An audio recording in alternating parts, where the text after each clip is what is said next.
আসসালামু আলাইকুম। আজকে আমি শেয়ার করব পুরাতন ব্লাউজ থেকে মাপ নিয়ে নতুন ব্লাউজ কাটিং করার সবচেয়ে সহজ নিয়ম। আর আজকের নিয়মটি ফলো করে আপনারা যে কোনো পুরাতন ব্লাউজ থেকে মাপ নিয়ে নতুন ব্লাউজ কাটিং করতে পারবেন একদমই পারফেক্টভাবে। তো আজকের ভিডিওতে শুধুমাত্র ব্লাউজটি কাটিং করে দেখাবো, পরবর্তী ভিডিওতে আমি আপনাদের ব্লাউজটি সেলাই করে দেখাবো। তো আপনাদের কাছে আমার একটি রিকোয়েস্ট, যদি আমার ভিডিওটি আপনাদের ভালো লাগে ভিডিওতে একটি লাইক দিয়ে দিবেন এবং সেই সাথে আমার চ্যানেলটি সাবস্ক্রাইব করে পাশে থাকা বেল বাটনে অল ক্লিক করে রাখবেন। তো এখন আমি সম্পূর্ণ কাপড়টিকে মেলে নিচ্ছি। তো সম্পূর্ণ কাপড়টি মেলে নেওয়ার পর এখন বডির মাপ অনুযায়ী একবার ভাঁজ করে দুই পার্ট করে নিতে হবে। তো এখন আমি বডির মাপ অনুযায়ী একবার ভাঁজ করে দুই পার্ট করে নিচ্ছি। তো এবার আপনারা একটু বুঝে নিন এখানে আপনারা কিভাবে ভাঁজটি করবেন, মানে আপনারা কতটুকু কাপড় ভাঁজ করবেন। তো এখানে আমি একটি পুরাতন ব্লাউজ নিয়েছি, এটা হচ্ছে 48 সাইজের ব্লাউজ। তো এখন আমি ফিতা দিয়ে বডিটা মেপে নিচ্ছি। তো দেখেন এখানে হচ্ছে 19 ইঞ্চি, তো 19-এর অর্ধেক হচ্ছে 9.5 ইঞ্চি। তো আপনাদের এভাবে মাপ নিয়ে যতটুকু হবে তার অর্ধেক করে নেবেন। তো এখানে দেখেন 19-এর অর্ধেক হচ্ছে 9.5 ইঞ্চি। তো 9.5 ইঞ্চির সাথে আমাদের আরো 2 ইঞ্চি যোগ করতে হবে। তো 9.5 ইঞ্চির সাথে যদি আমরা 2 ইঞ্চি যোগ করি তাহলে হবে এখানে 11.5 ইঞ্চি। তো আমি এভাবে কাপড়টিকে 11.5 ইঞ্চিতে ভাঁজ করে নিয়েছি। তো আপনারা যতটুকু আপনাদের বডি হবে তার সাথে 2 ইঞ্চি যোগ করে কাপড়টিকে এভাবে ভাঁজ করে নেবেন। তো প্রত্যেক সাইজের জন্য কিন্তু আপনারা এভাবে ভাঁজটি করে নেবেন। তো ভাঁজটি করে নেওয়ার পর এখন আমাদের ব্লাউজের লম্বার মাপটি নিতে হবে। তো পুরাতন ব্লাউজটিকে এভাবে করে আমরা বিছিয়ে নেব। অবশ্যই করে আপনাদের পুরাতন ব্লাউজটিকে পিছন পার্টে এভাবে বিছিয়ে নিতে হবে, তারপরে এভাবে ধরে লম্বার মাপটি নিয়ে নিতে হবে। তো আমাদের এখানে ব্লাউজটি লম্বা হচ্ছে 14 ইঞ্চি, তার সাথে আরো 1.5 ইঞ্চি বেশি নিতে হবে, কারণ উপরে কাজ সেলাই আমাদের 1/2 ইঞ্চি চলে যাবে এবং নিচে যখন আমরা বর্ডার মোড়াবো তখন কিন্তু আমাদের আরো 1 ইঞ্চি চলে যাবে। তো আপনাদের লম্বা যা হবে তার সাথে আরো 1.5 ইঞ্চি বেশি নেবেন, ঠিক আছে। তো আমাদের লম্বা হচ্ছে 14 ইঞ্চি, 14 সাথে যদি আরো 1.5 ইঞ্চি বেশি নিই তাহলে হবে আমাদের 15.5 ইঞ্চি। আর প্রথমে আমরা ব্লাউজের পিছন পার্টটি কাটিং করব, তারপরে আমরা ব্লাউজের সামন পার্টটি কাটিং করব। তো প্রথমে উপর থেকে আমরা এভাবে স্কেল দিয়ে একটি স্ট্রেট দাগ কেটে দেব, কারণ উপরে আমাদের একটু কাপড় বাঁকা আছে, তার জন্য এভাবে স্ট্রেট একটি দাগ কেটে দিয়েছি। তারপরে আমরা লম্বার মাপটি নিয়ে নিব। তো আমাদের ব্লাউজের লম্বা এসেছে 15.5 ইঞ্চি, আমি 15.5 ইঞ্চিতে দাগ কেটে দিচ্ছি। এই সাইড থেকেও 15.5 ইঞ্চিতে দাগ কেটে দিচ্ছি যাতে আমাদের দাগটি সোজা আসে। তারপরে স্কেল দিয়ে স্ট্রেট দাগ কেটে দিচ্ছি। এবার আমাদের ব্লাউজের কাঁধের মাপটি নিতে হবে, তার জন্য হাতার জয়েন্টের সেলাই থেকে ফিতাটিকে এভাবে ধরে অন্য হাতার জয়েন্টের সেলাই বরাবর এভাবে মেপে নিতে হবে। তো আমার এখানে 10 ইঞ্চি এসেছে, তার সাথে আরো 1 ইঞ্চি বেশি নিয়েছি, টোটাল আমাদের 11 ইঞ্চি হয়েছে। তো 11-এর অর্ধেক হচ্ছে 5.5 ইঞ্চি। তো আমি এখন 5.5 ইঞ্চি দিয়ে কাঁধের মাপটি নিয়ে নিচ্ছি। তো কাঁধের মাপটি নেওয়া হয়ে গেলে নিতে হবে বগলের মাপ। তো আমাদের কাঁধ যত এসেছে তার সাথে 1/2 ইঞ্চি যোগ করে বগলের মাপটি নিতে হবে। তো কাঁধ ছিল 5.5 ইঞ্চি, তার সাথে 1/2 ইঞ্চি যোগ করে আমি 6 ইঞ্চিতে দাগ কেটে দিচ্ছি। তারপরে স্কেল দিয়ে দাগগুলো মিলিয়ে দিচ্ছি। এবার আমাদের বডির মাপটি নিয়ে নিতে হবে, তার জন্য ব্লাউজের কাপড়টিকে একটু টেনে ধরে তারপরে মাপটি নিয়ে নিতে হবে। তো আমার এখানে বডি হচ্ছে 19 ইঞ্চি, 19-এর অর্ধেক হচ্ছে 9.5 ইঞ্চি। তো আমি 9.5 ইঞ্চিতে দাগ কেটে দিচ্ছি, আরো 1 ইঞ্চি নিচ্ছি সেলাইয়ের জন্য। তো আপনারাও একইভাবে বডির মাপটি নিয়ে নেবেন। তো বডির মাপটি নেওয়া হয়ে গেলে এখন আমাদের কোমরের মাপটি নিতে হবে। তো তার জন্য কাপড়টিকে আবার একটু টেনে ধরে তারপরে আমাদের কোমরের মাপটি নিতে হবে। তো আমাদের কোমর হচ্ছে 17 ইঞ্চি, 17-এর অর্ধেক হচ্ছে 8.5 ইঞ্চি। তো এভাবে করে আপনারা কোমরের মাপটি বের করে নেবেন। তো এখন আমি 8.5 ইঞ্চিতে দাগ কেটে দিচ্ছি এবং সাথে আরো 1.5 ইঞ্চি বেশি নিচ্ছি সেলাই এবং টিকেনের জন্য। তো আমি এভাবে 1.5 ইঞ্চিতে দাগ কেটে দিয়ে তারপর স্কেল দিয়ে দাগগুলো মিলিয়ে দিচ্ছি। এবার আমাদের গলার চওড়ার মাপটি বের করে নিতে হবে, তার জন্য ব্লাউজের কাপড়টিকে এভাবে ভাঁজ করে নিয়ে তারপর গলার চওড়ার মাপটি মেপে নিতে হবে। তো আমি দেখেন কিভাবে গলার চওড়ার মাপটি মেপে নিচ্ছি। তো এভাবে সোজা বরাবর আমাদের দেখতে হবে যে কত ইঞ্চি গলার চওড়াটি ছিল। তো আমার এখানে গলার চওড়া ছিল 2.5 ইঞ্চি, তো আমি 2.5 ইঞ্চিতে দাগ কেটে দিচ্ছি এবং গলার লম্বাটিও আমরা এভাবে মেপে নিব। তো প্রথমে কাপড়টিকে এভাবে সুন্দর করে বিছিয়ে নিতে হবে। তো কাপড়টি বিছিয়ে নেওয়ার পর উপর থেকে ফিতাটিকে এভাবে ধরে দেখে নিতে হবে যে আমাদের গলার লম্বাটি কত ছিল। তো আমাদের গলার লম্বাটি এখানে 5 ইঞ্চি ছিল, সামন এবং পিছন গলা দুটাই সমান। তো আমি গলার লম্বাটি 5 ইঞ্চি নিয়ে নিচ্ছি। তারপরে গলার চওড়াটি যেহেতু আমরা 2.5 ইঞ্চি উপরে নিয়েছিলাম, নিচেও এভাবে 2.5 ইঞ্চিতে দাগ কেটে দিয়ে তারপর স্কেলের সাহায্যে দাগগুলো মিলিয়ে দিচ্ছি। এখন এখানে যেহেতু আমি গোল গলা দেব, তো তাই গোল করে একটি শেপ দিয়ে দিচ্ছি। এবার পেছন পার্টের বগলের শেপটি দেওয়ার জন্য এই কর্নার থেকে 1.5 ইঞ্চিতে একটি দাগ কেটে দিতে হবে। তো 1.5 ইঞ্চিতে দাগটি কাটার পর তারপরে বগলের লম্বার মাঝামাঝিতে একটি দাগ কাটতে হবে। দাগটি কাটার পর এখন আমরা এভাবে করে একটি শেপ দিয়ে দিব।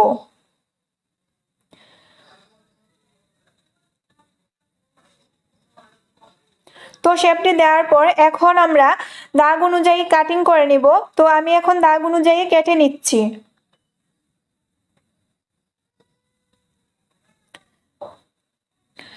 তো ব্লাউজের পিছন পার্টটি কাটিং করা হয়ে গেছে। এখন আমাদের সামন পার্টটি কাটিং করতে হবে। তার জন্য বাস করা এই কাপড়টির উপর আমাদের পিছন পার্টটি সুন্দর করে সেট করে নিতে হবে।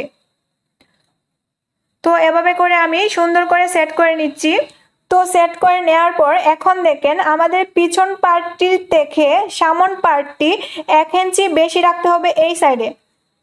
তো এই সাইডে আমরা 1 ইঞ্চি বেশি রাখবো এবং নিচে আরও 1 ইঞ্চি বেশি রাখবো।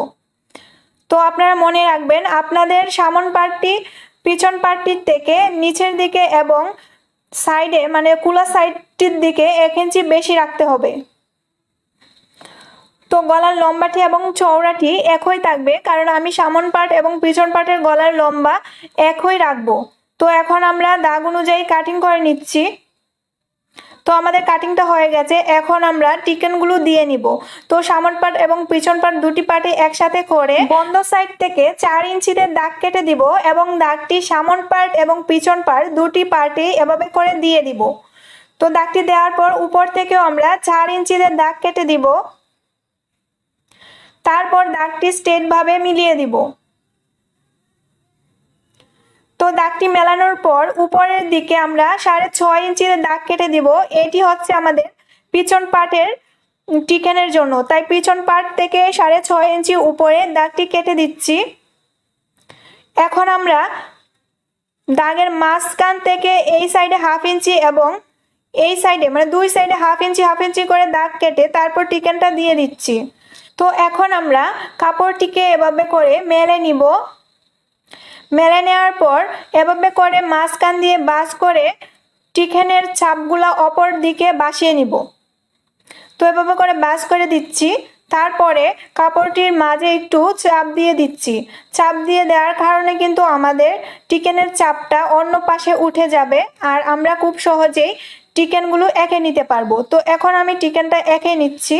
তো পিছন পার্টে কিন্তু আমাদের এভাবে করে দুটি টিকেন এঁকে নিতে হবে। তো আমাদের পিছন পার্টে টিকেন দেওয়া কমপ্লিট। এখন আমাদের সামন পার্টের টিকেনগুলো দিয়ে নিতে হবে। তার আগে কাঁধের উপর থেকে নিচের দিকে মিডল পয়েন্টের জন্য দাগ কেটে দিতে হবে।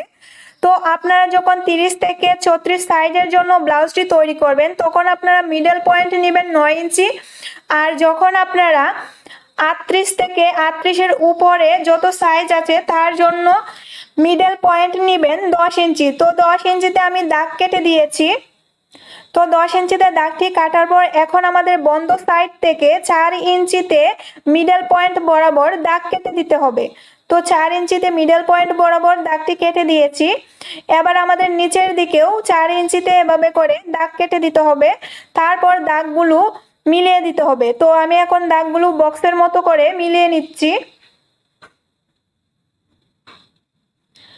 তো দাগগুলো মিলিয়ে নেওয়ার পর এখন মিডল পয়েন্ট থেকে বগলের এই দিকে কোণ করে একটি দাগ কেটে দিতে হবে।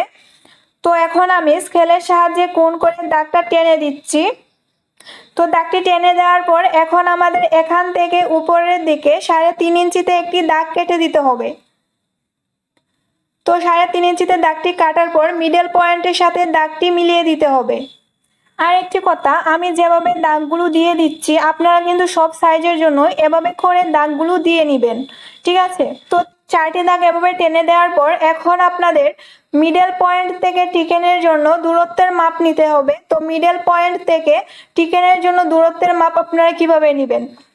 আপনারা যখন 30 থেকে 34 সাইজের জন্য ব্লাউজ তৈরি করবেন তখন আপনারা মিডল পয়েন্ট থেকে টিকেনের দূরত্ব নেবেন 1.5 ইঞ্চি পরিমাণ। আর যখন আপনারা 38 থেকে 50 সাইজের জন্য তৈরি করবেন তখন আপনারা টিকেনের দূরত্ব নেবেন 2 ইঞ্চি পরিমাণ। তো আমি যেহেতু এখানে 38 সাইজের জন্য তৈরি করছি সেহেতু আমি মিডল পয়েন্ট থেকে টিকেনের দূরত্ব নিচ্ছি 2 ইঞ্চি পরিমাণ।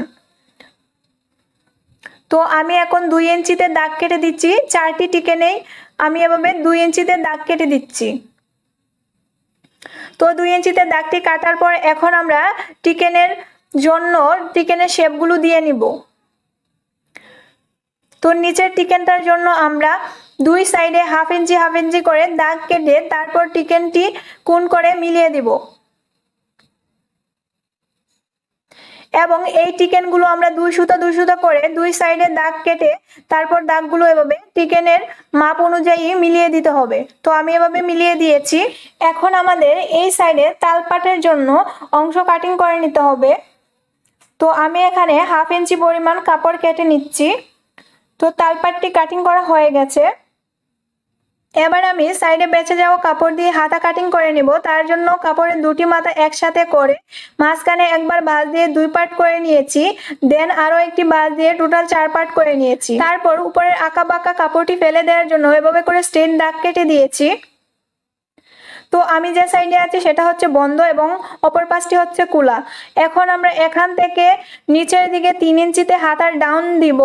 তো আপনারা ছোট বাচ্চাদের জন্য তৈরি করলে 2 ইঞ্চিতে হাতার ডাউনটি দিয়ে নেবেন। তো আমি 3 ইঞ্চিতে হাতার ডাউন নিয়ে নিয়েছি। এবার হাতার লম্বার মাপটি নিব। তার জন্য হাতার জয়েন্টের এই সেলাই বরাবর ফিতাটিকে ধরে তারপর হাতার লম্বার মাপটি নিয়ে নিব।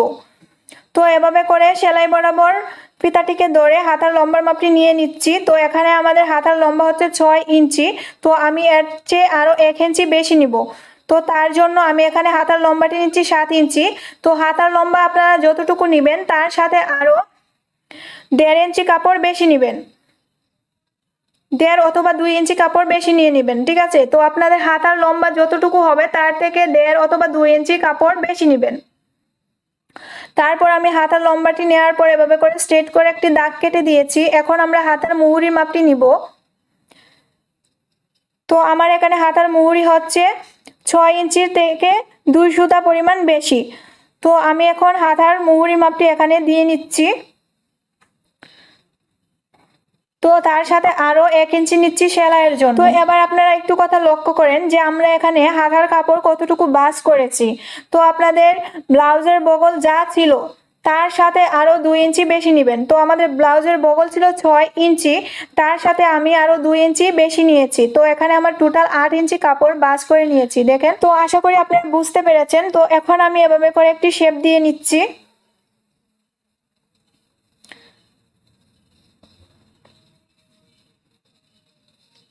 তো নিচের দিকে আমি তালপাটের জন্য একটি শেপ দিয়ে নিয়েছি। তো তালপাটের জন্য আপনারা উপরের শেপটির থেকে নিচের দিকে হাফ ইঞ্চি করে একটি শেপ দিয়ে দিবেন। তো আমি এভাবে করে শেপটি দিয়ে নিয়েছি। এখন স্কেল দিয়ে এই দাগগুলো মিলিয়ে দিচ্ছি।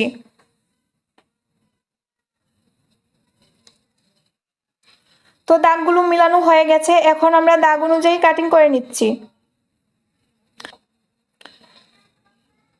তো হাতাটি কাটিং করা হয়ে গেলে এখন আমরা হাতাটি এভাবে মেলে নিয়ে তালপাটের অংশটিও কাটিং করে নিব। তো আমি এভাবে তালপাটের অংশটিও কাটিং করে নিয়েছি। তো এবার আমরা গলার পট্টি কাটিং করে নিব। তার জন্য কাপড়টিকে মাঝখানে একবার ভাঁজ করে 2 পার্ট করে নিতে হবে এবং ব্লাউজ কাটিং করার সময় গলার দিকে যে কাপড়টি বের হয়েছিল সেই কাপড়টি এভাবে করে কাপড়টির উপর বসিয়ে নিয়ে তারপর চারদিকে এভাবে করে চক দিয়ে এঁকে নিতে হবে। তো চক দিয়ে এভাবে এঁকে নেওয়ার পর এখন আমাদের 1.5 ইঞ্চি করে আরো চারদিকে এঁকে নিতে হবে। তো আমাদের গলার পট্টিটির চওড়া হবে 1.5 ইঞ্চি। তো যেহেতু আমাদের সামনে এবং পিছনের দুটি গলার জন্য পট্টি কাটিং করতে হবে তার জন্য মাঝখানে এভাবে করে একটি ভাঁজ করে দিয়েছি। তো এখন আমাদের একসাথে দুটি পট্টি বের হবে। তো আপনারাও কিন্তু একইভাবে পট্টি কাটিং করে নিতে পারেন। তো দেখেন আমাদের পট্টিটি কাটিং করা হয়ে গেছে, একসাথে কিন্তু আমাদের দুটি পট্টি বের হয়ে গেছে। আর গুতামগড় এবং গুতাম প্লেটের জন্য পট্টির কাপড়টি আমরা এই কাপড়টি থেকে বের করে নেব। তো সেলাই ভিডিওতে আমি আপনাদের দেখিয়ে দেব। তো অবশ্যই করে সেলাই ভিডিওটি আপনারা দেখে নেবেন। পরবর্তীতে আমি আপনাদের ব্লাউজটি সেলাই করে দেখাবো। তো আশা করছি আপনাদের ভিডিওটি ভালো লেগেছে। যদি ভিডিওটি ভালো লাগে ভিডিওতে একটি লাইক দিয়ে দিবেন এবং আমার ভিডিও প্রতিনিয়ত পেতে আমার চ্যানেলটি সাবস্ক্রাইব করে রাখবেন। আজ এই পর্যন্তই। সবাই ভালো থাকবেন, সুস্থ থাকবেন। আল্লাহ হাফেজ।